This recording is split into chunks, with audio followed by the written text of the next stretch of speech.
പിതാവിൻ്റെയും പുത്രൻ്റെയും പരിശുദ്ധാത്മാവിൻ്റെയും നാമത്തിൽ ആമേൻ.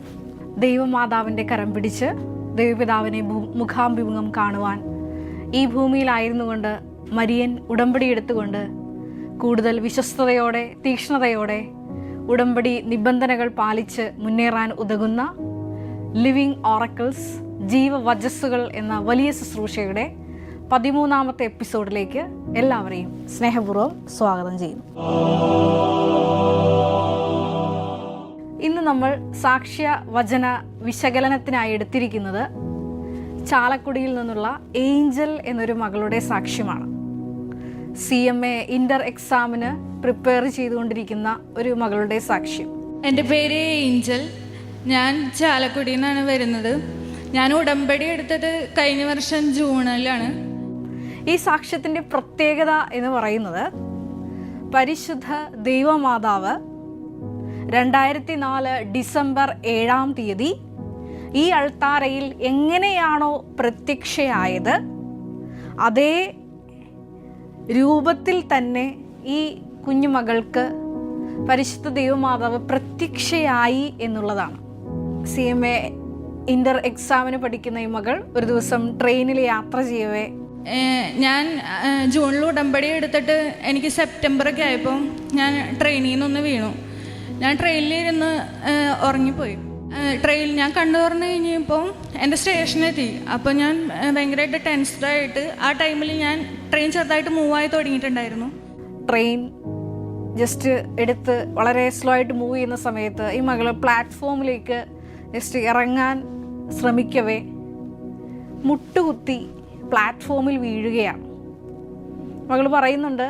അപ്പം ഞങ്ങളുടെ അവിടുത്തെ സെൻറ്റ് ജെയിംസ് ഹോസ്പിറ്റലിൽ ചെന്നപ്പോൾ ഡോക്ടർ പറഞ്ഞു മസിൽസ് ബ്രേക്ക് ആയിട്ടുണ്ടെന്ന് തോന്നുന്നു, നമുക്ക് ചിലപ്പോൾ സർജറി വേണ്ടി വരും. നമുക്ക് സർജറിക്കുള്ള ഡേറ്റൊക്കെ ഞാൻ പറയാം, അതിനു മുമ്പ് നമുക്ക് എൽബോയുടെ ഒരു MRI എടുക്കാമെന്ന് പറഞ്ഞു. ഒരു ആശുപത്രിയിൽ പോകുന്നു. പരിശോധനയിൽ ഈ മകളുടെ മസിലിന് സ്ട്രെയിൻ ഉണ്ട്, ടിഷ്യൂവിന് ഡാമേജ് ഉണ്ട്, എല്ലിന് പൊട്ടലുണ്ട് എന്ന് തെളിയുന്നു. 1 മാസത്തിന് മുകളിലായിട്ട് ഈ മകള് പ്ലാസ്റ്ററൊക്കെ ഇട്ടിരിക്കുന്നു. ഒരു ആശ്വാസമൊക്കെ കിട്ടി പ്ലാസ്റ്റർ അഴിച്ചു കളഞ്ഞു. പക്ഷേ പിന്നീടാണ് വലിയ ദൈവിക ഇടപെടലുകളുടെ വലിയൊരു ആരംഭം ഈ മകളുടെ ജീവിതത്തിൽ സംഭവിക്കുന്നത് ഇതാണ്. ഒരു ദിവസം ഈ മകളുടെ ഹിപ്പ് സൈഡിൽ ഒരു വേദന തുടങ്ങിയാണ്. തുടർന്ന് താഴോട്ട് ഈ വേദന അരിച്ചിറങ്ങുന്നൊരവസ്ഥ. എനിക്ക് ഹിപ്പിന് ചെറിയൊരു പെയിൻ ഉണ്ടായിരുന്നു. അപ്പോൾ പെയിൻ എനിക്ക് ചെറുതായിട്ടേ ഉള്ളായിരുന്നു. അപ്പം ഞാനത് വലിയ കാര്യമായിട്ട് എടുത്തില്ല. ഞാനതിങ്ങനെ മൈൻഡ് ചെയ്യാതെ നടന്നു. പിന്നീട് കാല് അനക്കാൻ പറ്റാത്ത വലിയൊരവസ്ഥ. ഈ അവസ്ഥയിൽ വീട്ടുകാർ ഈ മകളെ ആശുപത്രിയിൽ കൊണ്ടുപോകുന്നുണ്ട്. നിങ്ങൾക്കറിയാവുന്ന പോലെ ഒരു കുഞ്ഞു മകളാണ്, ഒരു യുവതിയാണ്. അപ്പോൾ ഈ മകള് പറയുന്നുണ്ട്, എനിക്ക് ആകെ ടെൻഷനായിപ്പോയി. കാരണം ഇനി ഈ കാല് അനക്കാൻ പറ്റില്ല, ഞാൻ തളർന്നു പോകുമോ എന്നുള്ളൊരു വലിയൊരു ഭീതി എന്നെ അലട്ടി. ഈ സമയം ഈ മകൾ പറയുന്ന ഒരു വലിയൊരു വാക്കുണ്ട്. ഞാൻ അവിടെ കിടന്നിട്ട് പറഞ്ഞു, അമ്മ മാതാവ് എനിക്കറിയില്ല, ഞാൻ ചെയ്ത കാര്യങ്ങളിലൊക്കെ എന്തെങ്കിലും തെറ്റുണ്ടോയെന്ന് എനിക്കറിയില്ല. പക്ഷേ എനിക്ക് ഇനി വേദന സഹിക്കാൻ വയ്യ. ഞാൻ എൻ്റെ സഹിക്കാവുന്ന എൻ്റെ അങ്ങേയറ്റം വേദന സഹിച്ചു. ഞാൻ ചെയ്ത ഉടമ്പടിയിൽ എന്തെങ്കിലും തെറ്റുണ്ടെന്നുണ്ടെങ്കിൽ ഞാനത് തിരുത്തി ഞാൻ ഉടമ്പടി പുതുക്കി ഞാൻ നിങ്ങൾക്ക് വേണ്ടിയിട്ട് സാക്ഷ്യം പറയാം. അവിടെ ആൾത്താരയിൽ വന്നിട്ട് ഞാൻ സാക്ഷ്യം പറയാമെന്ന് പറഞ്ഞു. കാരണം കൂടെ ഈ മകൾ പറഞ്ഞ ഇപ്രകാരമാണ്, കഴിഞ്ഞ 1 വർഷമായിട്ട് തീരാ ദുരിതങ്ങളാണ് ഒന്നിനു പുറകെ ഒന്നായിട്ട് ഈ കുടുംബത്തിൽ വന്നുകൊണ്ടിരിക്കുന്നത്. അപ്പോൾ പരിശുദ്ധ അമ്മ എൻ്റെ ഭവനത്തിൽ എൻ്റെ കൂടെയുണ്ടെന്ന് ഒന്ന് എനിക്ക് പ്രകടമാക്കി തരണമെന്ന് ഈ മകളുടെ ഏഞ്ചലിൻ്റെ അമ്മയും പ്രാർത്ഥിക്കുന്നുണ്ട്. കാരണം ഈ അമ്മയും ഒരു ഹാർട്ട് പേഷ്യൻ്റാണ്. ഇങ്ങനെ ഇവർ പ്രാർത്ഥനയും ഇതുപോലെ ചികിത്സയും ഒക്കെ ആയിട്ട് മുമ്പോട്ട് പോകുമ്പോൾ ഒരു ദിവസം ഈ മകള് കട്ടിലായിരിക്കുന്ന സമയത്ത് വ്യക്തമായ ഒരു സ്വരം കേൾക്കുകയാണ്. ഇങ്ങനെ ഒരു എന്നെ അങ്ങനെ തട്ടിയിട്ട് അന്നേ എന്ന് പറഞ്ഞു വിളിക്കുകയാണ്.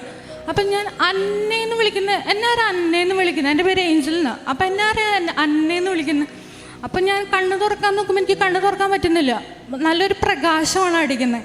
അപ്പം ഞാൻ ഭയങ്കരമായിട്ട് ടെൻസ്ഡായി. അപ്പോൾ പ്രകാശം വരുന്നതിന് ഇങ്ങനെ അന്നേന്ന് വിളിക്കുന്നു. അപ്പം ഞാൻ ഭയങ്കരമായിട്ട് BP ഒക്കെ ഷൂട്ട് ചെയ്യുന്ന പോലെ എനിക്ക് തോന്നി. അപ്പോൾ അങ്ങനെ പ്രകാശം കുറഞ്ഞു വരുന്നുണ്ട്. അപ്പം ഞാൻ കാണുന്നത് ഘടികാരമുള്ള ഒരു രൂപമാണ്, സമയ ഘടികാരമുള്ള രൂപമാണ്. അന്ന എന്ന് വിളിച്ചുകൊണ്ട് ദൈവമാതാവ് കൃപാസനത്തിൽ സമയഘടികാരം നെഞ്ചിൽ ചാർത്തിയ ദൈവമാതാവ് ഈ മകളുടെ അടുത്ത് വരികയാണ്. ആ മകൾ പറയുന്നുണ്ട്, ഞാൻ നോക്കിയപ്പോൾ കാണുന്നത് കൃപാസനത്തിൽ എപ്രകാരമാണോ ദൈവമാതാവ് പ്രത്യക്ഷയായത് ആ രൂപമാണ് എൻ്റെ അടുത്ത് വന്നിരിക്കുന്നത്. അപ്പോൾ പരിശുദ്ധ ദൈവമാതാവ് ഈ മകളോട് പറയുന്നത് പ്രകാരമാണ്. എൻ്റെ ഇടത് കയ്യിൽ അമ്മ മുറുക്കി പിടിച്ചേക്കുവാണ്. അപ്പം ഞാൻ അമ്മോട് പറഞ്ഞു, അമ്മ എനിക്ക് നടക്കാൻ പറ്റില്ല, എനിക്ക് ബലമില്ല, ഞാൻ വീഴും അമ്മ. അപ്പം അമ്മ എന്നോട് പറഞ്ഞു, നിൻ്റെ കൈ പിടിച്ചിരിക്കുന്നത് ഞാനാണ്, എണീറ്റ് നടക്കുമെന്ന് പറഞ്ഞു. അപ്പം ഞാൻ കിടക്കുക. ഞാൻ അമ്മോട് പറഞ്ഞു, അമ്മ എനിക്ക് എണീറ്റിരിക്കാൻ പറ്റില്ല, എനിക്ക് സ്വന്തമായിട്ട് എണീക്കാൻ പറ്റുന്നില്ല. ഈ മകള് എഴുന്നേൽക്കാൻ ശ്രമിക്കുമ്പോൾ അമ്മ അതിനെ തടസ്സപ്പെടുത്തുന്നുണ്ട്. കാരണം അമ്മയ്ക്ക്, ഇവളുടെ പെറ്റമ്മയ്ക്ക് പരിശുദ്ധ ദൈവമാതാവിനെ കാണാൻ പറ്റുന്നില്ല, അദൃശ്യമായ രൂപത്തിലാണ്. പക്ഷേ ഈ മകൾക്ക് പ്രകടമായ രീതിയിൽ കൃപാസനത്തിൽ പ്രത്യക്ഷയായ ദൈവമാതാവിനെ, സമയഘടികാരം നെഞ്ചിൽ ചാർത്തിയ ദൈവമാതാവിനെ ഈ മകൾക്ക് കാണാൻ പറ്റുന്നുണ്ട്. അപ്പം ഈ മകള് നടക്കാൻ ശ്രമിക്കുമ്പോൾ അമ്മ തടസ്സപ്പെടുത്തുമ്പോൾ ഈ മകള് പറയുന്നുണ്ട്. അപ്പം ഞാൻ എൻ്റെ അമ്മോട് പറഞ്ഞു, അമ്മ പേടിക്കണ്ട, അമ്മ വിട്ടോ, എൻ്റെ കൈ പിടിച്ചിരിക്കുന്നത് പരിശുദ്ധ അമ്മയാണ്, അമ്മ വിട്ടോ, ഞാൻ വീഴില്ല എന്ന് പറഞ്ഞു. അമ്മ എന്നോട് പറഞ്ഞിട്ടാണ് ഞാൻ നടക്കാൻ ശ്രമിക്കുന്നത്. അപ്പോൾ ഇങ്ങനെ ഈ മകള് വേച്ച് എഴുന്നേറ്റാൻ ശ്രമിക്കുന്നു, എഴുന്നേൽക്കുന്നു, നടക്കുന്നു. ഡോക്ടേഴ്സ് വരുമ്പോൾ ഈ മകള് പറയുന്നു, എനിക്കൊന്നുമില്ല, എന്നെ കൃപാസനത്തിൽ പ്രത്യക്ഷയായ ദൈവമാതാവ് പൂർണ്ണമായി സൗഖ്യപ്പെടുത്തിയെന്ന്. തുടർന്ന് വലിയൊരു ദൈവിക ഇടപെടലും കൂടി ഈ മകള് പറയുന്നുണ്ട്. ഒരു ദിവസം ഇതുപോലെ രാത്രി ഈ അമ്മയ്ക്ക് ഒരു ഹാബിറ്റ് ഉണ്ട്, സാക്ഷ്യങ്ങളും ആരാധനയൊക്കെ കൂടിക്കൊണ്ടാണ് ആയിരിക്കുന്നതല്ല ആശുപത്രി സമയത്ത്. അപ്പോൾ ഈ മകളൊരു സ്വരം കേൾക്കുകയാണ്. അപ്പോൾ ഈ മകൾ വിചാരിച്ചു അമ്മ സാക്ഷ്യം കേൾക്കുന്നതായിരിക്കും. പക്ഷെ ആയിരുന്നില്ല. ദൈവം മാതാവ് ഈ മകളോട് പറയുകയാണ്, 3 കാര്യങ്ങളാണ് ഈ മകളോട് പറയുന്നത്. ഇന്നത്തെ യുവതലമുറയിലെ മക്കൾക്ക് സാക്ഷിയാവാൻ വേണ്ടിയിട്ട്, അമ്മയിൽ വിശ്വാസമില്ലാത്ത മക്കൾക്ക് അമ്മയിലേക്ക് തിരിച്ചു വരാൻ വേണ്ടിയിട്ട്, ഇവിടെ വന്ന് പ്രാർത്ഥിച്ചു പോയിട്ട് വിശ്വാസം നഷ്ടപ്പെട്ടിട്ട് പിന്നെ ഇങ്ങോട്ട് തിരിച്ചു വരാത്ത മക്കൾക്ക് വേണ്ടിയിട്ട് തിരിച്ചു വരാൻ വേണ്ടിയിട്ട്, എന്നറിയുന്നവർക്ക് അല്ലെങ്കിൽ എനിക്കറിയുന്ന 5-10 പേർക്ക് മാതാവിനെ അറിയാൻ വേണ്ടിയിട്ട്, അമ്മ പ്രത്യക്ഷീകരണത്തിൻ്റെ സാക്ഷിയാക്കാൻ വേണ്ടിയിട്ട് എനിക്ക് തന്ന വേദനയുള്ള ഒരു പ്രേക്ഷിത വേലയാണെന്ന് എന്നോട് ആരോ ഇങ്ങനെ ഇരുന്ന് പറഞ്ഞുകൊണ്ടിരിക്കുകയാണ്. അതായത് ജനലക്ഷങ്ങളുടെ മുമ്പിൽ കൃപാസനത്തിൽ നടന്ന മരിയൻ പ്രത്യക്ഷീകരണത്തിൻ്റെ സ്ഥിരം സാക്ഷിയാക്കി ഉയർത്താൻ വേണ്ടിയാണ് ഈ മകളെ ഈ ഒരു സഹന സാഹചര്യത്തിലൂടെ ദൈവപിതാവ് കടത്തിവിട്ടത് എന്ന് ഈ മകള് പറയുന്നുണ്ട്. പ്രകാരം മസിലിന് സ്ട്രെയിൻ വന്നു, ടിഷ്യൂന് ഡാമേജായി, പൊട്ടലുണ്ടായി ഒക്കെ വന്നപ്പോൾ പ്ലാസ്റ്റർ വെട്ടിയിട്ടും വേദന മാറാതായപ്പോൾ ഡോക്ടറോട് ഈ വിഷയത്തെപ്പറ്റി സംസാരിക്കുമ്പോൾ ഈ ഡോക്ടർ ഈ മകളോട് പറയുന്ന പ്രകാരമാണ്, മകൾ എന്താ വിചാരിച്ചത്, ഇത്രയും വലിയ ഡാമേജാണ് മകൾക്ക് പറ്റിയത്, 1 കൊല്ലം എടുക്കാതെ ഈ ഒരു വിഷയം മാറില്ല എന്നാണ് ഡോക്ടർ പറഞ്ഞത്. പക്ഷേ ഈ മകള് സാക്ഷ്യത്തിൽ വ്യക്തമായിട്ട് പറയുകയാണ്, അതായത് 1 മാസം കൊണ്ടാണ് ദൈവമാതാവ് നേരിട്ട് പ്രത്യക്ഷപ്പെട്ട് എൻ്റെ ഒരു വിഷയത്തിൽ ഇടപെട്ട് എനിക്ക് സൗഖ്യം നൽകിയത്. സമയച്ചുരുക്കത്തിൻ്റെ വലിയൊരു പ്രതിഭാസം. CMA ഇൻ്റർ എക്സാം ആ മകൾക്ക് എഴുതാൻ നേരത്തെ എപ്രകാരം ആ മകളുടെ കൈക്ക് ശക്തി ഉണ്ടായിരുന്നോ അതിനേക്കാളൊക്കെ ഇരട്ടി ശക്തിയുമായിട്ടാണ് ഞാൻ എക്സാം എഴുതാൻ പോകുന്നത് എന്ന് ഈ മകൾ പറയുന്നുണ്ട്. കൂടെ ദൈവമാതാവ് ഇപ്രകാരം ഈ മകളെ പഠിപ്പിച്ചു കൊടുക്കുന്നുണ്ട്. നീ ഒരു കാര്യം മാത്രമേ ചെയ്യേണ്ടതുള്ളൂ. നിന്റെ അമ്മയുണ്ട്, നിന്റെ ആങ്ങളയുണ്ട്, ഇവരോടൊപ്പം നീ വിശ്വാസത്തിൽ ജീവിക്കുക. ഇതാണ് പരിശുദ്ധ അമ്മ ഈ മകൾക്ക് പഠിപ്പിച്ചു കൊടുക്കുന്നത്. പിന്നെ സാക്ഷ്യം പറയാൻ ഇങ്ങോട്ട് വരാൻ നേരം ദൈവമാതാവ് ആ മകളോട് പറയുകയാണ്. അപ്പം എൻ്റെ ഉള്ളിലിരുന്ന് ആരോ പറയുവാണ്, വേണ്ട, ചേട്ടനെയും കൊണ്ട് പോയാൽ മതി, ചേട്ടൻ അന്ന് സൺഡേ വരാൻ പറ്റില്ല, അപ്പം ചേട്ടനെയും കൊണ്ട് പോയാൽ മതി, ചേട്ടന് വിശ്വാസത്തിലേക്ക് വരണം, ചേട്ടനും ഇതുപോലെ വിശ്വാസമൊന്നുമില്ല, കുടുംബ പ്രാർത്ഥനയിലൊന്നും വരില്ല, പള്ളിയിലൊന്നും പോവില്ല, അങ്ങനെയൊക്കെ ചേട്ടൻ. ആങ്ങളെ ഉൾപ്പെടെയുള്ള യുവതലമുറയെ വിശ്വാസത്തിൽ വളർത്താൻ വേണ്ടി സ്വർഗം അനുവദിച്ച് നൽകിയ വലിയൊരു സഹനത്തിൻ്റെ സാക്ഷി അനുഭവമാണ് നമ്മളിപ്പോൾ കേട്ടത്. ഞാൻ ചുരുക്കിയാണ് പറഞ്ഞത്. ഒരുപാട് കാര്യങ്ങൾ ഈ മകളുടെ സഹന സാഹചര്യത്തോടനുബന്ധിച്ച് ആശുപത്രിയിലൂടെ കടന്നു പോകുമ്പോൾ ഈ മകൾ അനുഭവിച്ച, അതായത് ഒരു യുവതിയായ മകള് അനുഭവിക്കുന്ന ആ ഒരു ഫ്രസ്ട്രേഷൻസ് എല്ലാം ഈ മകളുടെ സാക്ഷ്യത്തിൽ നമ്മൾക്ക് കേൾക്കാൻ പറ്റും. കാരണം ഞാൻ മുഴുവനും തളർന്നു പോകുമോ, ദേഹമാസകൾ ഞാൻ തളർന്ന് കിടപ്പിലാവോ, ബെഡിലായിപ്പോവോ, അങ്ങനെ ഒരു അവസ്ഥയിലൂടെയാണ് ഈ മകൾ കടന്നു പോകുന്നത്. ആ ഒരവസ്ഥയിൽ നിന്നാണ് പരിശുദ്ധ ദൈവമാതാവ് നേരിട്ട് കൈപിടിച്ച് എഴുന്നേൽപ്പിച്ച് ഈ മകളെ ജീവിതത്തിലേക്ക് കൊണ്ടുവരുന്നത്. നമ്മൾ പറയുന്നുണ്ട്, പരിശുദ്ധ ദൈവമാതാവ് എൻ്റെ ബോഡിയിൽ എവിടെയെല്ലാം സ്പർശിച്ചു അവിടെയെല്ലാം എനിക്ക് റോസാപ്പൂവിൻ്റെ സുഗന്ധമാണ് അനുഭവപ്പെട്ടത്. ഞാൻ പൊട്ടിക്കരഞ്ഞുപോയി. കാരണം കടുകുമണിയോളം വിശ്വാസമുള്ള എന്നെ സ്വർഗത്തിൽ നിന്നുള്ള ദൈവമാതാവ് സന്ദർശിക്കുവാൻ ദൈവം തിരുമനസ്സായി. ഇതാണ് ആ മകള് സാക്ഷ്യത്തിൽ പറയുന്നത്. കടുകുമണിയോളം വിശ്വാസമുള്ള എന്നെ സ്വർഗം സന്ദർശിക്കുവാൻ തിരുമനസ്സായി. ഇവിടെ പറയുന്ന കൃപാസനത്തിൽ അനുദിനം പറയുന്ന ഓരോ സാക്ഷ്യങ്ങളുടെയും ഒരു മോഡലാണ് ഈ മകളുടെ സാക്ഷ്യം. കാരണം എല്ലാവരുടെയും യോഗ്യത നോക്കാതെയാണ് ദൈവമാതാവ് ഓരോ മക്കളുടെയും ജീവിത വിഷയങ്ങളിലേക്ക്, അവർക്ക് വീഞ്ഞില്ല എന്ന് പറയുമ്പോൾ ദൈവമാതാവ് ഒരമ്മയുടെ വാത്സല്യത്തോടെ ഓരോ മക്കളെയും ഉടമ്പടിയുടെ യോഗ്യതയാൽ സന്ധിക്കുന്ന വലിയൊരു സാക്ഷ്യ അനുഭവമാണ് നമ്മളിപ്പോൾ കേട്ടത്. ഈ ഒരു സാക്ഷ്യം ഞാൻ കേട്ടപ്പോൾ എൻ്റെ മനസ്സിലോട്ട് കടന്നു വന്ന തിരുവചന ഭാഗം വിശുദ്ധ യോഹന്നാൻ്റെ സുവിശേഷം 11:4 തിരുവചനമാണ്. അവിടെ ഈശോ ലാസറിനെ ഉയർപ്പിക്കുന്ന ഭാഗമാണ് നമ്മൾ വായിക്കുന്നത്. അവിടെ തിരുവചനത്തിൽ യോഹന്നാൻ 11:4 നമ്മൾ ഇപ്രകാരം വായിക്കുന്നുണ്ട്: ഈ രോഗം മരണത്തിൽ കലാശിക്കാനുള്ളതല്ല. താൻ സ്നേഹിക്കുന്ന ശിഷ്യൻ ലാസർ രോഗിയായി എന്ന് കേട്ടപ്പോൾ ഈശോ പ്രതികരിക്കുന്ന ഒരു വചനഭാഗമാണ്. ഈ രോഗം മരണത്തിൽ കലാശിക്കാനുള്ളതല്ല, പ്രത്യുത ദൈവമഹത്വത്തിനും അതുവഴി ദൈവപുത്രൻ മഹത്വം പ്രാപിക്കുന്നതിനും വേണ്ടിയാണ്. ഈ മകള് തൻ്റെ സാക്ഷ്യം പറഞ്ഞ് അവസാനിപ്പിക്കുന്നത് തന്നെയാണ്.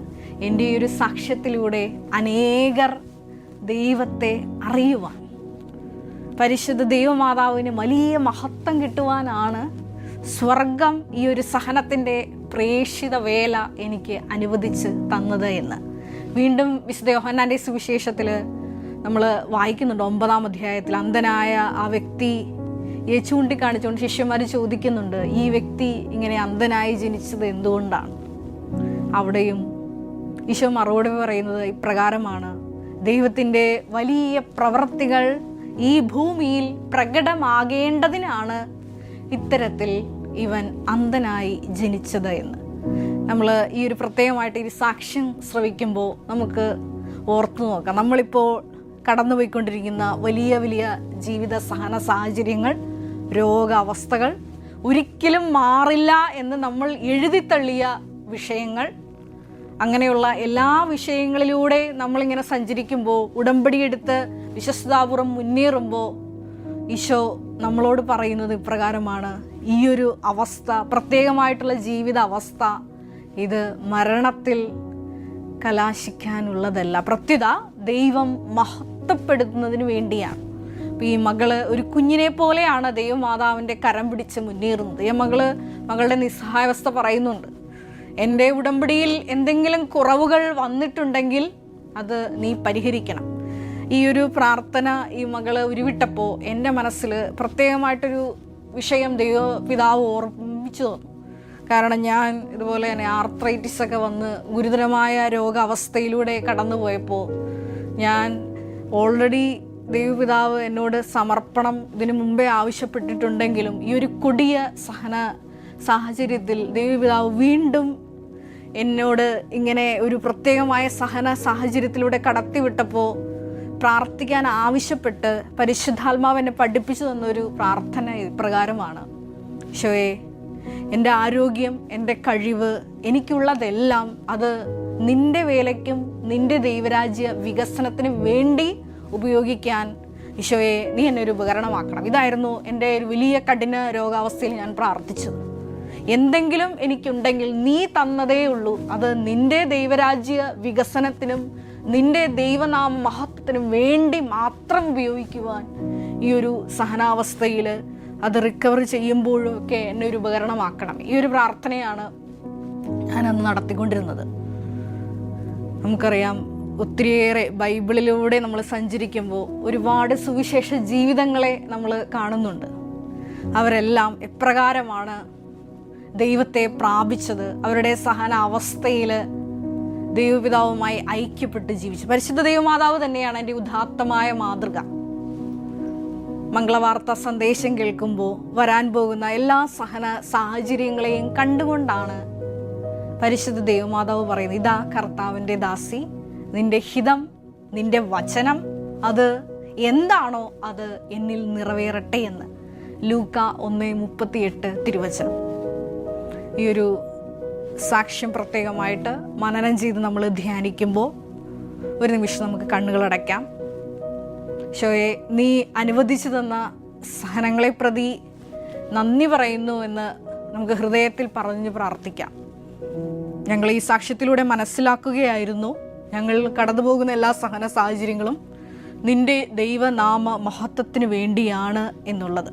ഈശോയെ, പരിശുദ്ധ അമ്മയെപ്പോലെ സഹന സാഹചര്യങ്ങളിലൂടെ കടന്നു പോകുമ്പോൾ മനസ്സിലാകാത്ത വിഷയങ്ങൾ ഞങ്ങളുടെ ജീവിതത്തിൽ വരുമ്പോൾ ദൈവമാതാവിനെ പോലെ, ഇതാ കർത്താവിൻ്റെ ദാസി, നിന്റെ വചനം പോലെ മാത്രം എന്നിൽ നിറവേറട്ടെ എന്ന് പ്രാർത്ഥിക്കുവാനുള്ള വലിയൊരു അഭിഷേകം ഈ ഒരു വലിയ ശുശ്രൂഷയിൽ പങ്കെടുത്ത് പ്രാർത്ഥിക്കുന്നതിലൂടെ ഞങ്ങൾക്കും നീ നൽകണമേ. കർത്താവായ ക്രിസ്തു വഴി ഞങ്ങൾ സമർപ്പിക്കുന്ന പ്രാർത്ഥന കേട്ടരുളണമേ. പിതാവിൻ്റെയും പുത്രൻ്റെയും പരിശുദ്ധാത്മാവിൻ്റെയും നാമത്തിൽ ആമേൻ. Ave Maria.